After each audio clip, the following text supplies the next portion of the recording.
Good morning, Big Weir, road2ruta.com, and it's another good day. Any day that Clif puts out a report, it's a good day. He has a new crypto report out, and it is called Hunting Trains, and it's only 24 bucks. It's less detailed than the last one, and it's for research and analysis only. Make sure you understand that this is just research and analysis, is not investment advice. Very important. These cryptos are crazy, my friends, crazy. And if you don't have the stomach for it, stay out. If you do, buy some Bitcoin, buy some Ethereum, and sit and wait. And if you're a trader or a insane person like me at times, you can play in the smaller coins because there's some real gems in there. It's just finding them, finding those gems in the pile of coal. So yeah, check this report out. It's let's see, a research and analysis rundown of the following cryptocurrencies in more depth: Augur, Civic, Fun, Humanic, Lisk, Nim, Populus, Status, and Tezos. And a annotated listing of previously reviewed coins and others with short annotations reflecting technical opinion on the underlying premise and its execution in the current business environment. No Alta report data is included, merely a technical breakdown of some of the offerings in cryptocurrencies, as it includes over 700 coins and tokens. Really important to understand that this is just research and analysis, and you should treat it that way. Most of these cryptos will be gone probably with the crashing of the banks. So I'm just saying, you got to be careful and you got to keep it offline. It's a lot of work to invest in the cryptos. It's not just sitting there, throwing darts and everything you hit's going to be a home run. A lot of these ICOs are having problems and basically dying on the vine. Even though people are ultra excited about it because you get one home run, like so far it looks like Veritasium is a home run. It gets everybody excited and money starts flying, and it gets a little ugly. And that's kind of what's happening right now. Oh, so if you want to buy this report, 24 bucks, go to halfpasthuman.com and go to the reports. Hunting Trains. And we do have some good news in the Bitcoin world. It's been a while since there's been some good news, but there's good news. I think we'll be seeing good news all summer with the fixing of some of the scalability issues, which would be really cool. But on a huge note, suddenly Bitcoin to be officially legal in India. How about that? How big is India? Over 1 billion people. Leading Bitcoin exchange ZebPay has revealed that the Indian government committee has ruled in favor of regulating Bitcoin. On April 14th, Cointelegraph reported that the interdisciplinary committee within India's Ministry of Finance was actively investigating the legal status of Bitcoin and considering the possibility of regulating the market. Regulation is a good thing. If the more regulation there is, the more legitimate these cryptocurrencies become. So everybody who's mad that the government's getting involved, don't be. This is adding legitimacy to the future of money, which is very important. Regulation is not just limiting your rights. It is also monitoring bad people doing bad things. So, we're going to see some real vicious laws for anybody caught trying to hack any of the cryptocurrency systems, especially ones that they are considered, real currencies. That's a much bigger legal deal than just the crazy cryptos and young kids, computer geeks playing in the crypto space. If they're starting to regulate it as if they are the real deal, then real punishment comes to those who attack it. So it's a good thing. And let's see, over the past 3 years, the big three Indian Bitcoin exchanges, including ZebPay, CoinSecure, and Onacoin, operated with self-regulated trading platforms with strict know your customer and anti-money laundering systems in place, despite the lack of regulations in digital currency and the market. So yeah, it's been a free-for-all. The more regulation comes in, I embrace it. Everybody should embrace it. And yes, you do have to pay taxes on your gains the cryptocurrencies. Those people say, "Oh my God, I'm not gonna invest in the cryptos because if I make a lot of money, I'll have to pay a lot of taxes." Well, yeah, you'll have to pay a lot of taxes if you make a lot of money in anything, my friends. That's the way it goes. And yeah, you got to pay taxes if you make money. So you can either not participate and not make money, or make money and pay your taxes. The choice is yours. But one thing I would like to point out, I haven't really discussed the anti money laundering law, the new law that uh, is proposed, that a lot of people are saying is the death of cryptocurrencies. That's completely ridiculous. You got to think about, and I think it was put there for a reason to slow down the rise in the cryptocurrencies. But you got to think about the viability of trying to stop someone from taking a cryptocurrency out of the country. Cryptocurrency, where is it? Where is it located? Where is it stored? Unless it's on a paper wallet and in your own possession, it is stored out in the ether, and then it still is stored out in the ether. All you have to do, you can memorize your private key, or private phrase if you're using one of those companies that encrypts everything. But you could just memorize your code and then go off with $1 million in Bitcoin, and no government can ever stop you. I mean, the whole concept of the kind of the people who are trying to scare people away from Bitcoin are saying, oh, once you travel anywhere outside the U.S., you're required to give the government 100% access to all your coins. That is not true. Absolutely not true. And how could they ever enforce that? It is unenforceable. They don't know what you have, and if you store your Bitcoin or your Ethereum or anything offline, you're not bringing it with you, are you? It's just like keeping gold and silver at home. You're not bringing, or cash at home. You're not bringing it with you, and the thought that everything has to be on an online wallet is completely false. It doesn't. So an easy way around, if they are going to try to be draconian about the cryptocurrencies, just store your cryptocurrency in an offline wallet on a piece of paper and stick it in a vault.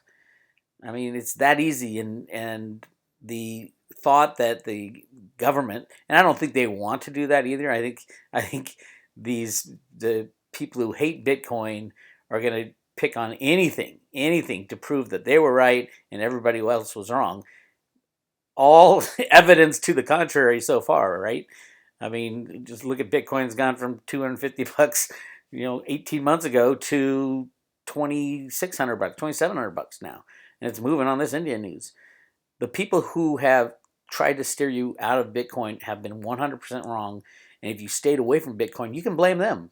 You can blame them for not being in the most amazing invention since the World Wide Web. So that's my take on that, and the whole concept that they can stop you at the border because you have over $10,000 in Bitcoin on your possession is ridiculous. And Bitcoin doesn't have a home, and the only time Bitcoin has a home is when you print out a paper wallet and stick it in your safe at home.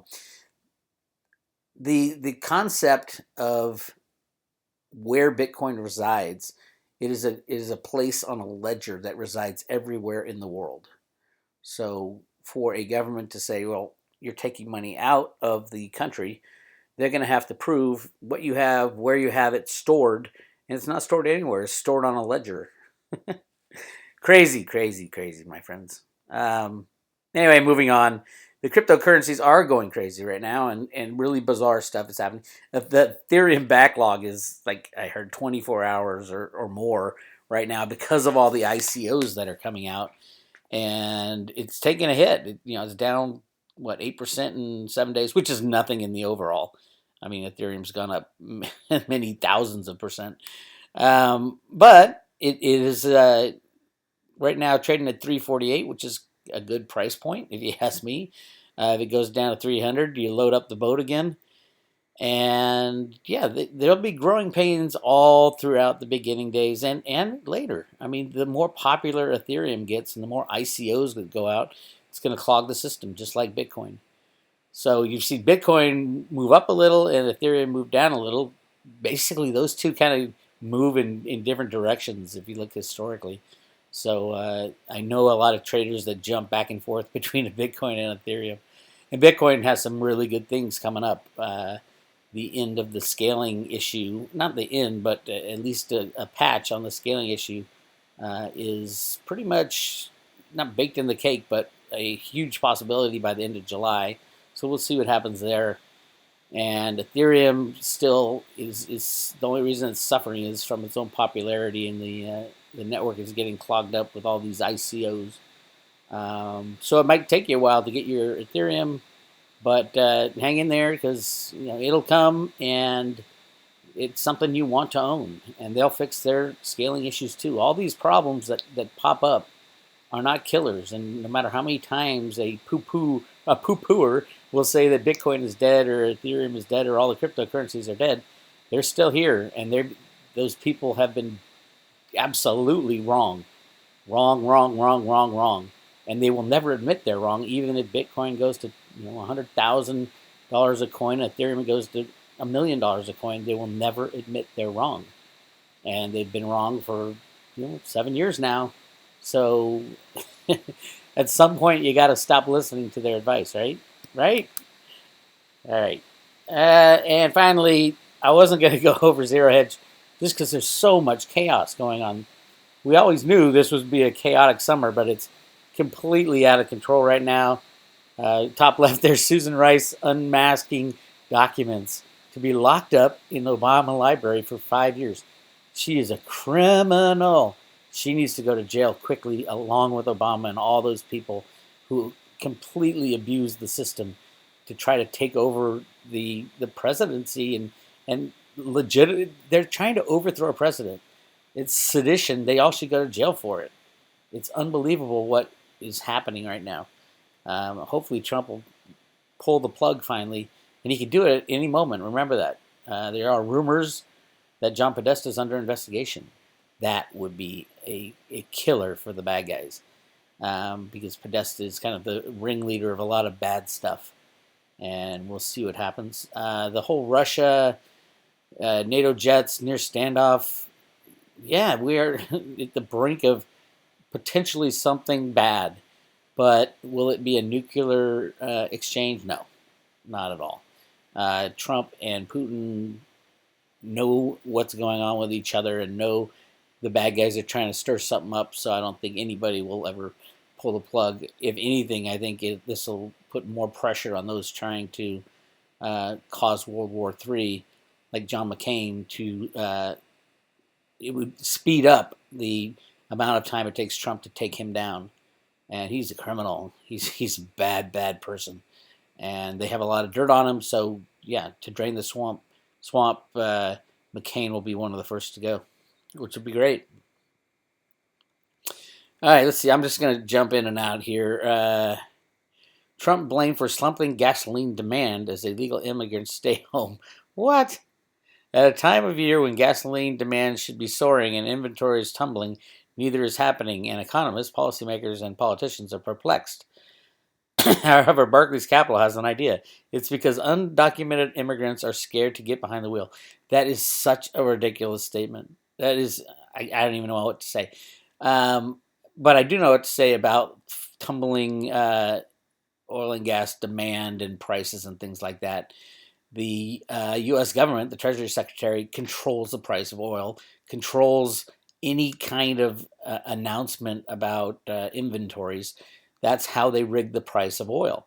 So if they want the price of oil to go down and crush these oil companies, they're going to make it go down and crush the oil companies. Remember, the Banking Basics handbook from the Federal Reserve Bank of Boston talks about crashing banks due to the crashing price of oil. And it looks like the U.S. government, it looks like that's their plan, is to crash the price of oil, make a lot of these banks who put a lot of money into the oil sector go belly up as the oil companies crash. Very interesting, since the Secretary of State is an oil and gas guy. Interesting. and they can change that with a click of a mouse. Don't forget, they can drive the price of oil to $200 a barrel with the click of a mouse if they want. And here's a really good one: the Democratic Party loses in the election in Georgia. Huge deal because the Democrats spent so much money, and they said, "Oh, this is it. This is the referendum on how bad Trump is," and they got destroyed just like the Trump election. But not only that, but the Democratic Party spent, I think it was 20 million. I think it's farther down here. Let's take a look. They spent 7 times the amount. That is crazy. And it's just like the Trump election. So the Democratic Party is going bankrupt, basically. Let's see exactly how much they did spend. 22 million versus 3 million. That is nuts. That is crazy. But that's the world we live in. And this is a great takedown of the Democratic Party because they're already broke. They're already having a lot of problems as far as they're firing all their staff and they're running out of money. So, yeah, this could be the last ditch effort by the Democrats, and before Trump takes them down with all the other problems they have, legal problems. So that's what's going on in the world right now. This is Bix Weir.